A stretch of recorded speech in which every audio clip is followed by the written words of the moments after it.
So Guillaume, is really great to have you here, and for you to pay this time of attention to us.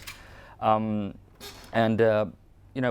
at Carat, we're moving very quickly into positioning ourselves as an audience agency, very centered around audiences, right? And I think, if any, Google has been working very heavily around this for the last decade or so.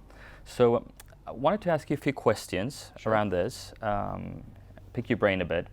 So as I was saying, in Carat, we've been working for a while in activating marketing solutions over attitudinal targets rather than just buying targets that we've been buying on TV until recently.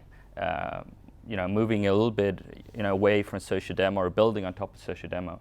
At Google, you've been working on solutions to create lookalike activation models. This thing with the custom audiences and so on for larger audiences. How would you respond to the attitudinal challenge when brands would like to micro-segment over the Google stack? Sure. So I guess the first thing I would want to say is, for sure, we are ourselves very supportive of this notion that traditional targeting methodologies based on social demographic principles is probably arguably largely a thing of the past. In a way, we offer it on many of our platforms. You can do demo targeting on YouTube, on our display network. We're working to make it possible on search.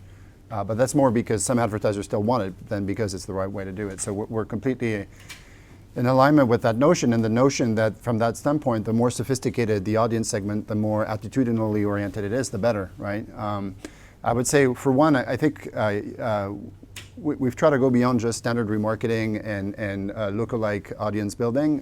There's already a number of options that Google offers on its properties that are very attitudinal in nature. We have in-market targeting, affinity targeting, and we're trying to make these segments as narrow and specific as possible. We eventually hope to offer in a standardized fashion really very narrowly targeted and very specific segments, like, I don't know, women in Madrid who love to cycle or something like that, right? So from a standardized standpoint, we are ourselves working to build affinity and attitudinal segments that are increasingly accurate. The trade-off with that is our ability to make those segments accurate enough, really. So that's one thing. In any case, the other point of view that we tend to have is we as Google can offer standard segments that anyone can buy, but ultimately the optimal segment is the one that intersects data that we can bring from our user base with data that a customer can bring from its first-party data. That's where you get really interesting targeting, when you can intersect segments built on the general population with a segment that is built from a customer's data, either from its existing customers or, on the contrary, by eliminating its existing customers and focusing only on prospects. When you intersect the two, that's when you get to really, really powerful attitudinal targeting, in our view. So as we go along, expect more and more of this. This is all dependent on our ability to make these segments very accurate and workable. And what you see from Google today is not the end of our progress there, is how I would put it. No, and I think really what you have in terms of data on search and the history and it's a really robust sort of repository of information. Yes, it gives us an intent signal that, combined with more traditional types of signals, allows you to do very interesting things in terms of, indeed, of attitude in particular. Because attitude is hard to pick up. Behavior is easy to pick up through internet signals. Attitude or preferences or intention, and ultimately intention in particular, is very hard to build, and that's one strength that Google has, is you get a lot of that intention from search queries. So the way we're looking at this within our group is very much about tying behaviors to motivations, in a sense, right? And that's what we're trying to do in these DMPs and the technologies that are provided to do this collation of data. And I think that's really fascinating into sort of creating more efficient marketing at the end of the day. Another big challenge of today is this world of multi-device, right? So in a multi-device world, and considering the business value in leveraging data, different data sets, to identify, to paint and identify the most valuable consumer for brands at different contexts, can you share what initiatives you've been working with at Google to more clearly identify connecting individuals rather than connecting devices? So obviously in today's world, this is becoming a fundamental requirement. Most user behaviors are tied to hopping from one device to the other, and as much as we can, we want to make sure that we're able to kind of assign to individuals. interestingly enough, there's a lot that Google already does in this respect. We have no shortage of data on both mobile usage and desktop usage from our Android user base, from our Chrome user base, and so forth. In some ways, a lot of people tend to forget that already today, on all our platforms, we offer cross-device reporting with a good degree of accuracy. So we have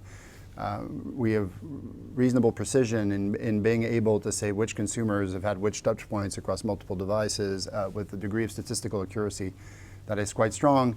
And we're working to offer more along those lines. There's sometimes this assumption that or this belief that Google could not address this problem, but we do have a user base that spans both devices. We have a lot of signed-in data as well, so the combination of all this can allow us potentially to have a single view of the user across devices without too much difficulty. The trade-off there, again, is one of privacy, in the sense that we want to be able to offer agencies and marketers the ability to have confidence that they're effectively targeting users as opposed to devices, but in a way that doesn't reveal in any way things that are too specific that could lead to some form of privacy leak. And that's the balance we always have to find. The issue is not the richness of our data. The issue is balancing those kind of conflicting tensions and interests we have in our company, basically. I agree, but it's also probably the underlying speed at which we're able to connect and paint a more accurate picture of individuals is sometimes quicker than we can perceive from the outside, or like brands can perceive from the outside. Yes. But definitely, it's very much about the balance. So yes. I agree with you on that one. Clearly, we're mobile usage is exploding. We still have half of the planet that it still has to connect and will connect through more smartphone type of connection. And as connected traffic is migrating then rapidly from desktop to mobile usage, mm-hmm. and within mobile, from mobile to mobile apps, mm-hmm. Are you concerned at Google that your advertising universe might see some constraints? Mm-hmm. Well, yeah, you kind of read some of that theory in the expert press, but so far, I'd say not really, in the sense that we have, for the last 5 or 6 years, we have focused most of our development efforts, both from a user product standpoint as well as from an advertising standpoint, to adapt our products to the fact that the growing percentage and now the majority of usage is going to be on mobile devices. I mean, these are public stats. The majority of search queries today in the world are done from mobile devices. The majority of YouTube views are done on mobile devices. From what we see from our Chrome usage, the majority of web browsing is going on mobile devices. So this has been the focus of the company for the last 5 years, and in a way, a lot of the product changes you've seen with our ads platform have been around adapting to that reality, right? So, in effect, like for instance, even the recent change where we decided in our most iconic product, search, to get rid of right-hand side ads was because they don't exist on mobile devices. So from the moment where they don't exist on the majority of our search queries, there was a point where it didn't make any sense to still have them on desktop and unify that experience, right? Likewise, the way we've had to adapt YouTube over the years is to reflect the fact that the majority of people watch YouTube on a small screen, and therefore the whole UX and browsing experience that we had built 5 years ago doesn't work anymore. So that's quite an interesting point. There was a bold move to move such a, you're saying, well, it's an iconic product, search, and within search AdWords, and at the end of the day, the AdWords mechanism on the placements of the ads is developed slightly, but over the years it's been quite stable on this kind of L thing. And you see a lot of advertisers and especially publishers here that sometimes need to make bold moves and changing and the UX and the user experience, and they're a little bit afraid about could I change this? Has that meant for you, or can you share with us if that has meant any change in your big revenue stream, or it's maintained more or less the same? I wouldn't say the general dynamics of our revenue streams have been super strongly affected by this whole shift to mobile. I think one thing, indeed, it was in your prior question, a line of business for us that didn't really exist 5 or 6 years ago and has become sizable is how to advertise in apps and promote apps, and acknowledge the fact that at this point in time, at least, a large proportion of user time on mobile devices is done on apps, and that's a different technical environment. Our prediction is that, and this is again something that is you find here and there in the expert press on the matter, is that the wall that exists today between the mobile web and the apps is going to fade over time, right? Because of technological evolution in the space. For one, today you can relatively easily deep link an app, as it's called, so that it becomes completely searchable in a search engine. So a number of apps are like this, and if you do a search query on Google, amongst the results, you're going to find links to a website. In some cases, you'll be taken to a deep link within the app on your device. So that's the first border that has been broken. And then there's a number of web technologies which are usually kind of wrapped in something called progressive web apps that essentially allow you to replicate the full experience of an app in more of a web browser technology. So that's why we believe that over the next 4 or 5 years, the big distinction you have between these two things is probably going to fade, which is going to create a number of interesting dynamics, in particular to whether the role of the Play Store and the App Store will be as strong as it is today in terms of app discoverability. If you can replicate what you can do with an app with a mobile device and with a mobile website, essentially. Keeping in mind, in particular, that an app is always more painful to maintain. People have to kind of upload a new version every time. It's not as easy from a webmaster standpoint to maintain an app as it is to maintain a mobile site. So there are actually incentives from that standpoint for apps to shrink over time. So today this apps business is big for us, and that's been kind of a revenue dynamic that didn't quite exist a few years ago. And in particular, the fact that recently we've introduced a paid model within our Play Store has further boosted that activity for us because we've given the opportunity for apps developers to promote their apps in a paid fashion, which didn't exist before. And the rumor is that Apple now is considering doing what we've done, actually, interestingly enough. Well, I mean, it's clearly your drivers of convergence and as the big dynamic of change in the world, and that's great to see, because this is the way we're paving, and also I think that the app world, we're always thinking about the mobile devices as being an engine of this last mile and bringing the point of transaction and the point of connection closer together, and in that way I know that the largest sort of players in this world are working on different ways of trying to create more speed in this dynamic. Is there anything you can tell us in terms of that, anything you're doing to try to speed up this link to conversion?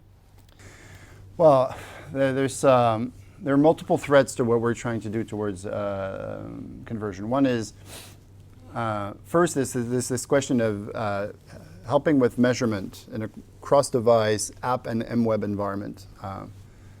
There are a number of things we're doing. There's already a lot of things you can do if you set up Google Analytics properly across both your apps and mobile web that allows you to kind of have a proper, consistent view of all your conversions across kind of multiple screens and multiple destinations.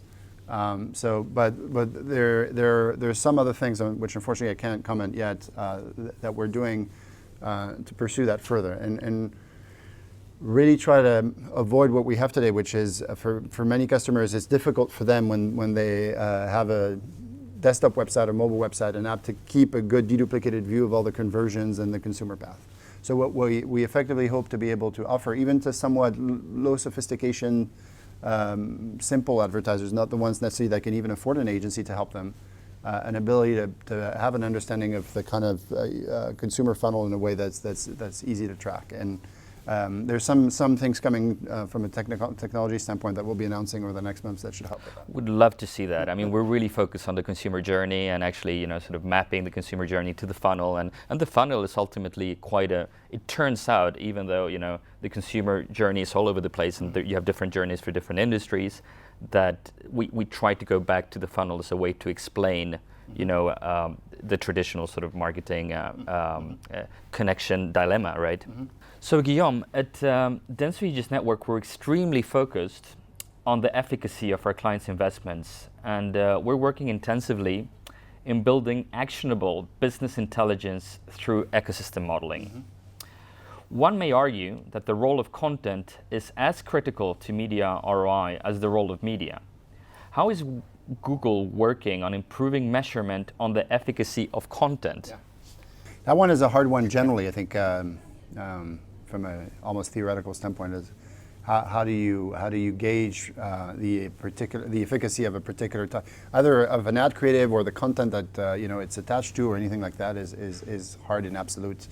At this point, the best answer I can give to that is we've developed over the years quite a few tools to allow people who operate in the online marketing space to do various types of A/B testing. So either controlling an exposed group to a control group, or potentially placing the same ad next to different types of content, or testing two versions of the same creative, and using A/B testing and statistical modeling, trying to understand whether there's statistically significant differences between outcomes. There's more we're doing there. You may have heard that we recently launched a suite of products that we've put under the Google Analytics 360 brand name, which is a bit of the upper part of our overall programmatic stack.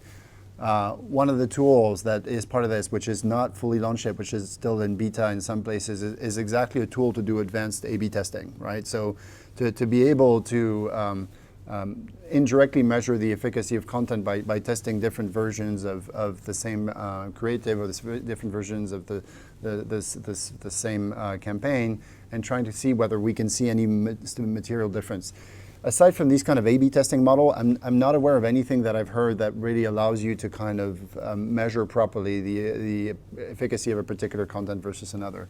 It's always about comparing one thing against the next, which is not perfect in a way, but it's just addressing. There's no absolute measure of what would, there's no currency by which you could evaluate a piece of content and say, yes, this one, and predict whether it's going to be efficient or not. If someone comes up with it, I'm happy to hear about it, but I've never seen it. Well, it's difficult to draw out, because it's normally content is served in a context. Yes, and, exactly, the exactly. context And actually then this is tied to kind of human perception and psychology and how they react to particular things. It's super hard to predict. So in my experience so far, the only thing you can do is ex post observe differences between two different scenarios and see which one works better than the other. And I'm not aware of anything that works better at this point, unfortunately. Well, I know of a lot of agencies that would love to have an answer to that. Yeah, predictor, is this ad going to work, right? Obviously, that would be magical. And brands. We're very glad at Dense Network to have a very strong partnership with you on a global level, with Google on a global level. And through this partnership, we've been able to ingest Google data to help us calibrate our consumer connection tools and improve the efficacy of our audiovisual media planning with quite great results. What would you say could be a next quick win for us to develop in the agency world together with you? Yeah. So yes, I think that on our side as well is something we've put more focus over the last 2 or 3 years for a ton of good reasons, is export a lot of the data around our advertising platforms and help agencies integrate them in their tools, and more particularly with the Dentsu Aegis network, and indeed where we've done a lot of work there quite successfully. That's particularly true for YouTube, where we have provided a lot of audience and reach data that is now part of the media planning tools of a lot of operating companies. I think the other area on which we're working on, and we're thinking what we can expose easily externally, is there's a lot you can derive from Google data in the broad sense of the term, so search data, YouTube usage patterns, and other things that we've got, that is a powerful provider of consumer insights. Yeah. So not to say that there's nothing provided to the outside world today. There's even like general public tools, like search insights and so forth, that allow you to do some things. But that's another area where we've been discussing about other ways whereby we could give some of that data, sort of say in a raw fashion, in a way that's easy to integrate in other tools, so that agencies in particular can play with it, more so for the sake, again, of insights building and strategic planning, and trying to drive consumer behavior insights. So I think that's probably going to be more of the next area, is what we do there. We probably still have some work to do in terms of providing media data to help you plan and measure the returns on what you're doing, but insights, I think, is going to be the next way. But I think ultimately those insights are so critical in this world of slippery sort of targets, specifically when we're looking at millennials and Generation X and Z. Their behavioral patterns are so tremendously different from baby boomers, sure, or the later generations. So, but actually part of the challenge, to the point about patterns, is one thing is giving data, and there's massive amounts of it. The other thing is we face the same challenge internally even. Picking insight from the data is another thing, right? So for this to be useful, and there's some product work going on this, we need to be able to pick up trends or things that are actually useful from massive amounts of fuzzy, complex data coming from different sources. Probably makes sense for us to start exposing most of that data externally when we have built the means to pick up those insights more strongly than we do today. And interestingly, that's where artificial intelligence work could come in, right? It's just really about what can you pick up from tons of data that is actually useful and meaningful from a statistical standpoint. And there's some people and some product people right now internally that are working on this. How can we use AI to draw insights more powerfully? And I think you guys are, I was tremendously, well, overwhelmed is not the right word, but I was really, it was great to see the decision you took to actually place, search under the realm of the person that was in charge of artificial intelligence internally. So it's a move to say this technology is evolved to a point whereby it can try helping run things more efficiently. Sure. And actually, absolutely. And it kind of builds to one of the questions you gave me ahead in your list around this whole notion of assistance and voice-activated search and so forth, of which, by the way, I mean, we've had voice-activated search for a long time. And in a way, there's two challenges to all these assistance and voice-activated search. One is the pure voice activation, voice recognition side of things. Because for the product to really face widespread adoption, it needs to work 99.9% of the time. And there, I think we're pretty much there. The real challenge, and I think where Google already has an edge and will probably have an even edge, is precisely around understanding the answer, the context about the user to offer an answer that is actually useful. And one that is really an intelligent answer rather than just responding by voice to something that you could have read and that's very factual. So that again is probably why that's exactly why we've put the AI people and the search people together, is that our prediction is that over time a growing percentage of search usage is not going to be about you typing a query, but more about asking an open-ended answer and getting a structured response. I mean, potentially you could eventually imagine that a few years, rather than first do a search for a flight, find the cheapest price, and do a search for a hotel in Paris because you want to go to Paris, you'll tell your search engine, hey, I want to go to Paris on this and these dates, and I have this budget, and these are the things that I like to do. And it will kind of build a plan for you, including a flight, a journey in Paris, a hotel, and so forth, that caters to your needs. So that's likely what search is going to become, which is very different to what it is today, and in effect is the real definition of an assistant, which is today if you have a live assistant at work, she helps you with your travel and she knows who you are and she'll set up that trip in the same way. So can we get a computer to do that? And that's really, really hard. It is. It is amazing because a lot of the value and this value equation between brands and consumers is such an important opportunity to tap. Mm-hmm. If you find the right proposition for consumers, they will really engage with the brand if it's really valuable to them. But however, to build value, you need to go through a lot of data, a lot of insights, and ultimately I think you guys are really great at building efficiency into the system. And I think a lot of the challenge will be around having really efficient tools and having to apply this Pareto rule and understanding, which is the 20% you should focus on to get the right insights then to build value. Mm-hmm. And to that point, I think another thing which I should mention, which you can see in a lot of our tools, whether it's on our AdWords platform or on DoubleClick, is that today, planning and running and measuring any kind of marketing activity is still way too complicated and work intensive. I mean, anyone who works in the space will acknowledge that. There's still a lot of grunt work that's required, and a lot of that arguably could potentially be automated and done better by machines. The best example of that, which we're trying to push hard and we're convinced is a better way of doing it, is, for instance, all the kind of account management and bid management and all the media that is bought on an auction basis. There's no argument whatsoever by which a human being is better than a computer at optimizing bids in either a search account or a programmatic display environment. That's the very definition of what a computer does better than a human being, which is optimizing against a certain goal with a ton of variables, which is really what it is. So we're trying to automate a lot of that. Eventually, what we hope is that a lot of this is eventually, rather than doing all the configurations that we have to do today, when you want to run a particular advertising campaign, you'll give the computer a number of goals and constraints. you might not even have to give him an ad creative. You might have to give him some assets. He'll build the ad itself, and everything will run on its own with better results than today. That's what we're kind of striving for, because there's still a lot of stuff that is painful and actually not that necessary. Low value, heavy lifting, yes, right? Yeah, absolutely. So detracting that. Going on, talking a little bit about innovation. Not that we would be talking about a lot about innovation, but some buzzwords and making a distinction if it is a buzzword or not.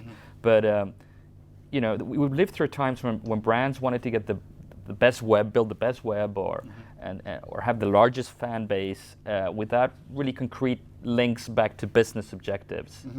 Now a lot of attention is shifting to VR, to virtual reality. Can you tell us anything on the possibilities of VR for brands over the coming 3 years? And any advice that, first things to do, first steps? Yeah, that's fair. I think where I'm with you is it's too early to say what will work and what won't work with VR and what use cases we will see. And I think a lot of that, as often with technology trends in the past, will not be decided by the people who built the tools. What I mean by that is if you look at smartphones, or even if you look at social networks and so forth, the way they're being used and the killer apps and the opportunities of brands have not been decided in the end by the Googles or the Facebooks of the world. They built the platform, and then it's the users themselves or developers that have kind of made the whole thing work in a way. Smartphones is a great example. People love smartphones not because of the smartphone, because of the apps on the smartphone, which are not necessarily built by Google or Apple. Right? That's a good parallel. I think that's kind of how we're approaching VR. We're focusing right now, and it's a public fact that we now have a separate group within the company just focusing on this, on making the technology work very well at a very affordable price. Make it accessible to a population that goes beyond the hardcore gamers that might be willing to pay $1,500 for an Oculus headset, that's a lot of money unless you're really gaming all day. So I guess that's the piece on which we're focusing right now, which is making the technology really, really good. Building probably, again, some kind of a fairly open ecosystem that allows developers to play with it, a little bit like what we've done with Android, and see what sticks, really. It's too early to predict really what will take up with people. I think people will come with great ideas over time if we make the technology easy to use. Nonetheless, there's some number of things I would say that are already possible and that brands can start playing with. In particular, one thing we announced a few weeks ago that if I were a brand in certain categories I would look at is we're making 360-degree virtual reality videos feasible on YouTube. So you can build a video that is essentially a 360-degree VR video. And then the user can watch it if, for instance, he has a cardboard device or something like that. I would argue that there are a lot of categories or industries where there's probably a number of no-brainer use cases that people could start playing with. For instance, if you're in the hotel industry, it's obviously a huge benefit for the user if he can virtually visit the hotel ahead of taking his holiday, right? To me, that's a no-brainer. And if the production costs are low enough for that to make sense, if I were managing a portfolio of beach resorts, I would try to build VR visits relatively quickly. That's an example. Likewise, if you're a car manufacturer, giving the option for people on the website to check out the interior of a car and what it really feels like in a VR environment seems like a no-brainer to me as well. So there are going to be a number of situations where if you're in any way in the experiential business, right? If your product is somewhat of an experience to the consumer, a physical experience, you may want to offer that virtually to kind of attract consumers to your products. Those are, I think, the first use cases, and then we'll see where it goes. And it's a very valid point, because of that we talk within our group about the trust economy and the importance of brands that generate trust with their consumers. And the example that we're giving with the hotel room is a classic one. I'd love to be a TripAdvisor that shows a really trusted experience. That's right. So I don't have that cognitive dissonance, right, when I arrive to the hotel. Since you speak to TripAdvisor, I suspect, again, once the technology becomes widespread, that today they allow users to share pictures they've taken in the resort. You can be sure that the moment it's easy to do, you'll have virtual reality visits, user-generated virtual reality visits of the hotel, right? So brands will kind of have no choice anyway, because if it's not them doing it, the users will do it for them. So there will be things like this. But at first, I suspect it will make sense again in these experiential industries. I'm not sure if you're selling a physical product, the obvious benefit of VR right away is not obvious to me, but like a phone, for instance. But hotels, cars, if we think about it for 5 minutes, I'm sure we could find 20 examples of where it would make sense to think about it. You know, talking a little bit about content, clearly programmatic opens a huge opportunity for brands to unlock value. Yeah.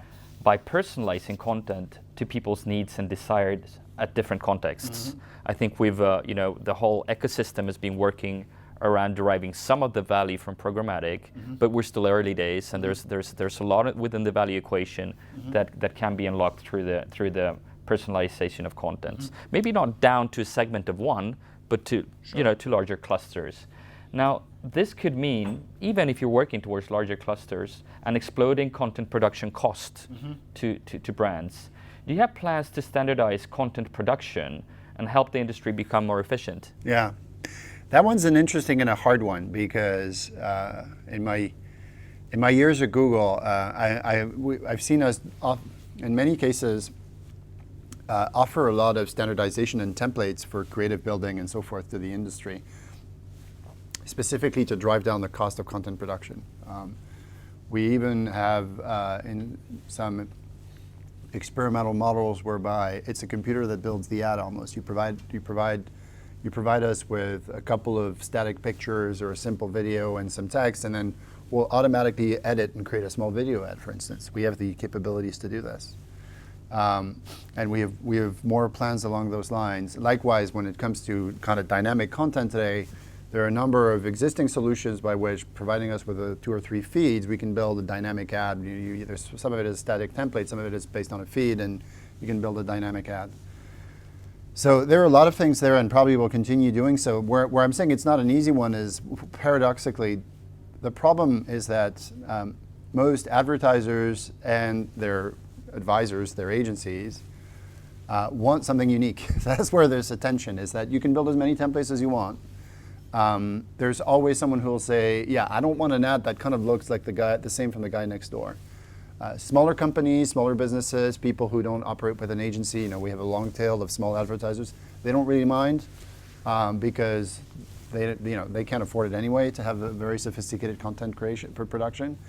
But with like large brands held by big agencies, that's the tension we've always observed, is the adoption rate of these very standardized template models isn't that high, because they feel like they're going to look like the guy next door, which is part of the problem. So this is one where I'm not sure we'll ever find the perfect solution, because there's always this trade-off, right? The more unique and differentiating you want your campaign to be, the more likely you're going to have to do something completely bespoke and therefore drive the cost of production. And that's a trade-off that I think will never go away. But perhaps this idea of templates is an interesting way of looking at it, because you might have, smaller pure plays, very direct response oriented advertisers that are really, they don't have that much of a brand equity to protect yet. Yeah. They can be very versatile. For sure. Quick. So you have a lot of that already. Again, if you want to run, for instance, a dynamic remarketing campaign on AdWords, which is a very performance-oriented type of activity, and you don't want to bother in building the actual template.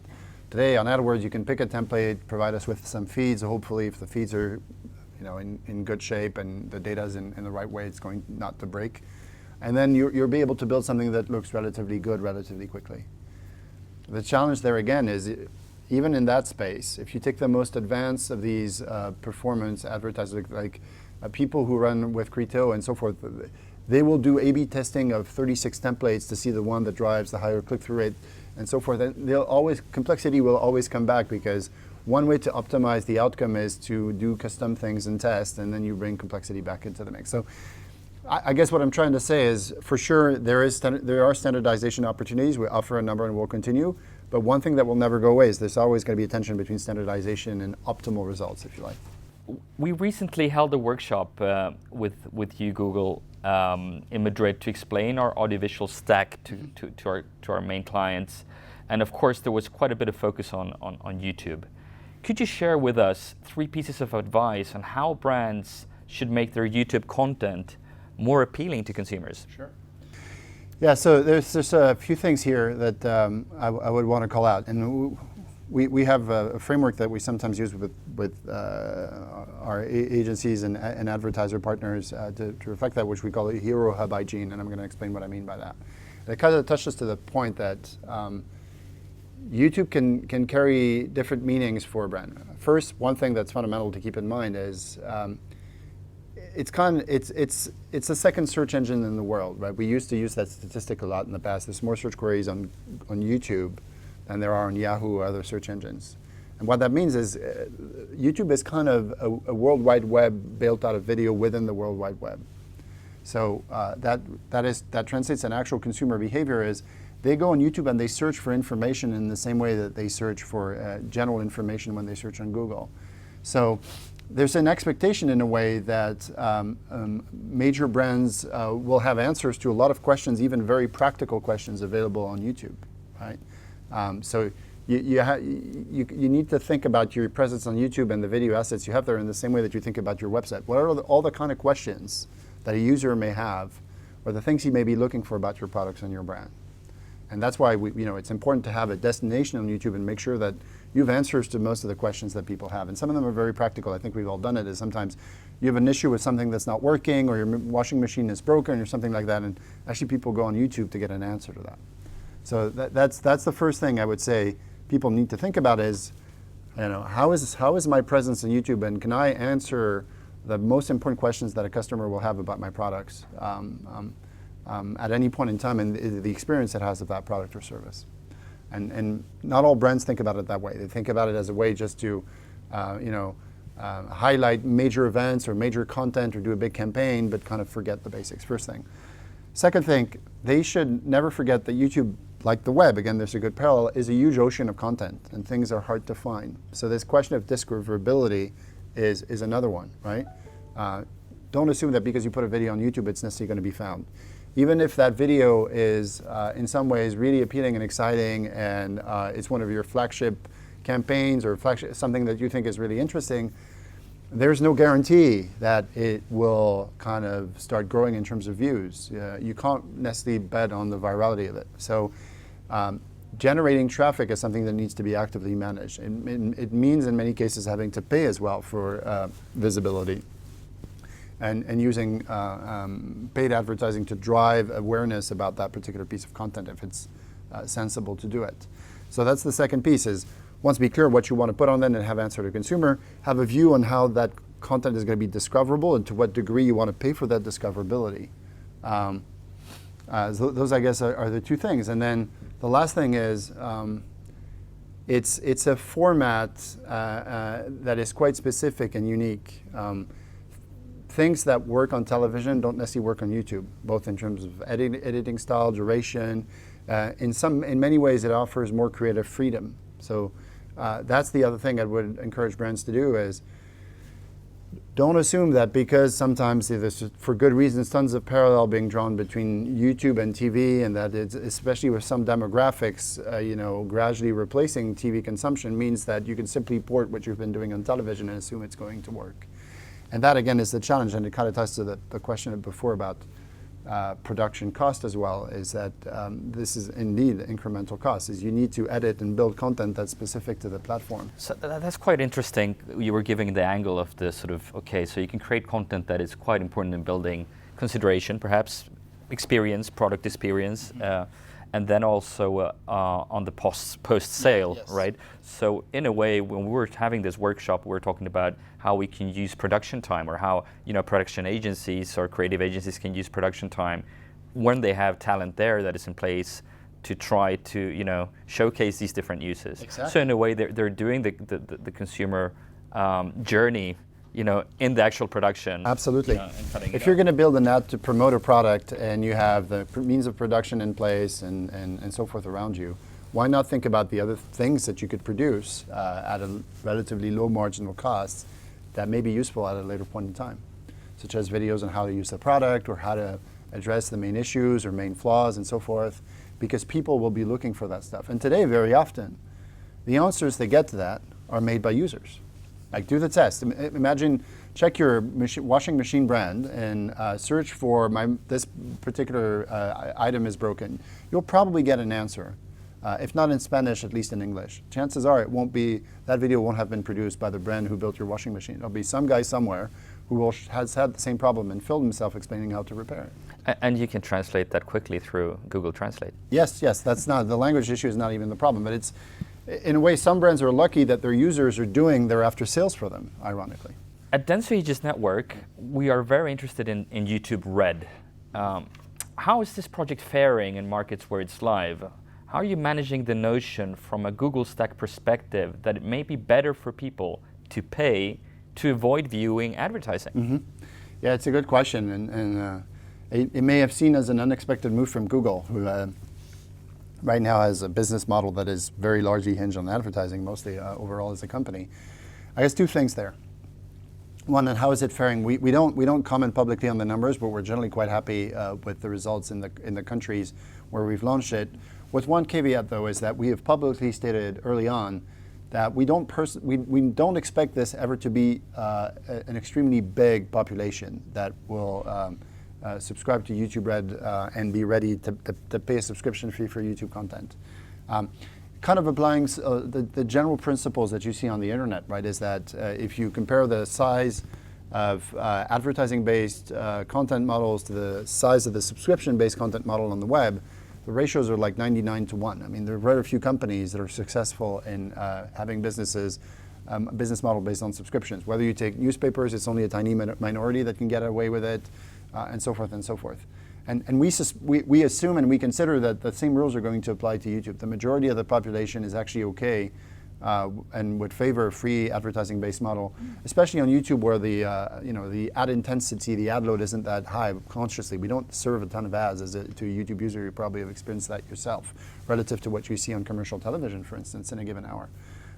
So we've always said publicly, we don't expect this to ever be really, really big to the point where it could affect the size of the audience we can address by advertising. What we know is that there's a small percentage of YouTube users who are amongst our high intensity users with very big daily watch times, big consumers, very engaged, and who are watching YouTube so much that for them it might make economic sense, so to say, to be willing to pay for a subscription.